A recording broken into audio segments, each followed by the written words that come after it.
Hi hello नमस्कार, मी शोभा आपल्या चॅनलवरच्या अजून एका नवीन रेसिपीमध्ये तुम्हा सर्वांचे स्वागत करत आहे. आणि आज आपण मुलिका पराठा म्हणजेच मुळ्याचा पराठा तयार केलेला आहे, तो आज आपण बघत आहे. मुळ्याचा पराठा तयार करण्यासाठी आपण मुळा घेतलेला आहे. तर या ठिकाणी मी 4-5 मुळे स्वच्छ पाण्याने धुवून घेतलेले आहेत. आणि मुळ्याची आपण आता वरची साल आहे ती काढून मुळा आहे तो खिसून घेणार आहे. तर मुळा आपण खिसणीने खिसून घेत आहे. सर्व मुळे आपण खिसणीने खिसून घेणार आहे. तर अशा पद्धतीने आपण सर्व मुळा आहे तो खिसणीने खिसून घेतलेला आहे. तर हा खिसून घेतलेला मुळा आपण एका कपड्यामध्ये घेऊन त्यातील पाणी आहे ते आपण काढून टाकणार आहे. तर हे पाणी आपण नंतर पीठ मळण्यासाठी वापरले तरी चालेल, पण अशा पद्धतीने आपल्याला मुळ्यातील जे जादा पाणी आहे ते काढून बाजूला काढायचे आहे. अशा पद्धतीने आपण कापडाने जादा पाणी आहे ते आपण काढून टाकलेले आहे. आणि अशा पद्धतीने आपण मुळा कोरडा करून घेतलेला आहे.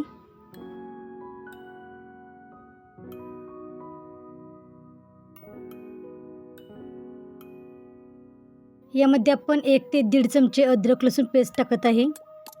यामध्ये 1 चमचा गरम मसाला आणि अर्धा चमचा आपण लाल तिखट पावडर टाकत आहे. चवीसाठी आपण यामध्ये मीठ टाकत आहे. अर्धा चमचा धना पावडर, थोडीशी हिंग पावडर, अर्धा चमचा ओवा हातावरती चुरडून टाकत आहे. आमचूर पावडर, चाट मसाला अर्धा चमचा आणि हळद पावडर यामध्ये आपण थोडीशी टाकलेली आहे. आणि हे सर्व साहित्य आपण एकत्र मिक्स करून घेणार आहे. बारीक चिरून घेतलेली कोथिंबीर आपण यामध्ये टाकत आहे. आणि हे सर्व मसाले आपण चांगले एकत्र मिक्स करून घेत आहे.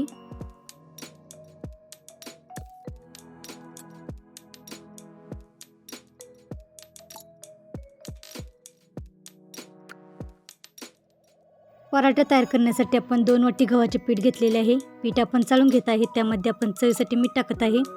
अर्धा चमचा ओवा आपण हातावरती चुरडून यामध्ये टाकत आहे. आणि 2 चमचे तेलाचे आपण टाकून सर्व पीठ चांगले एकत्र मिक्स करून घेत आहे. लागेल असे थोडे थोडे पाणी घेऊन आपण पिठाचा गोळा मळून घेणार आहे. तर अशा पद्धतीने आपण पीठ मळून घेतलेले आहे. तयार केलेल्या पिठाचे आपण गोळे तयार करून घेणार आहे. पिठाचा एक गोळा घेऊन त्याला आपण गव्हाचे पीठ लावून हुंडा तयार करून घेणार आहे. तर अशा पद्धतीने गोल वाटी तयार करून त्यामध्ये आपण तयार केलेले मुळ्याचे सारण भरून हुंडा तयार करून घेणार आहे. तर अशा पद्धतीने हुंडा तयार करून आपण पराठा आहे तो लाटून घेणार आहे. थोडेसे गव्हाचे पीठ लावून आपण पराठा आहे तो लाटून घेत आहे.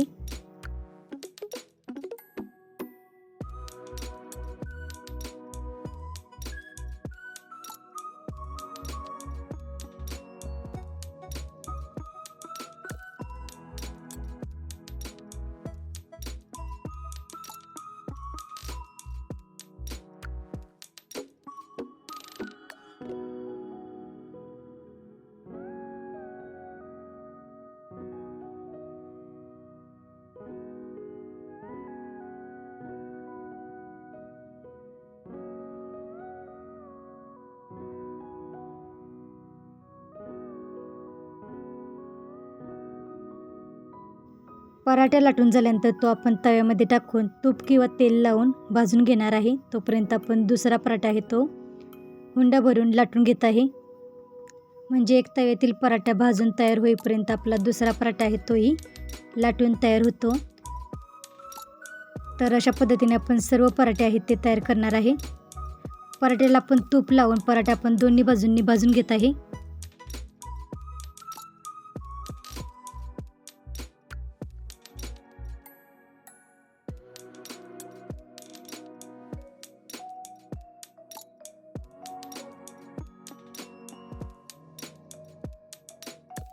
तूप लावल्यानंतर पराठा दोन्ही बाजूंनी भाजून झाल्यानंतर पराठा आपण काढून दुसरे पराठे आहेत ते अशाच पद्धतीने भाजून घेणार आहे. तर अशा पद्धतीने आपण सर्व पराठे तयार करणार आहे.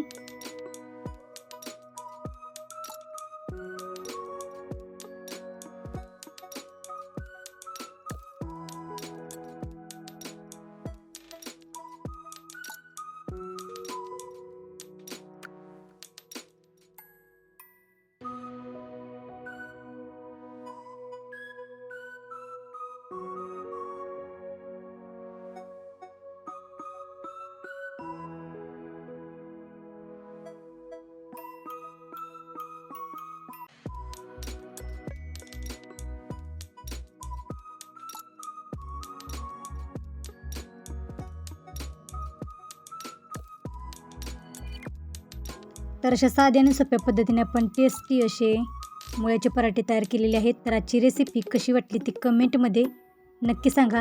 चॅनेलला अजून सबस्क्राईब केलं नसेल तर चॅनेलला सबस्क्राईब करा आणि रेसिपी कशी वाटली तीही कमेंट करून नक्की सांगा. आणि वेळात वेळ काढून रेसिपी पूर्ण बघितल्याबद्दल धन्यवाद.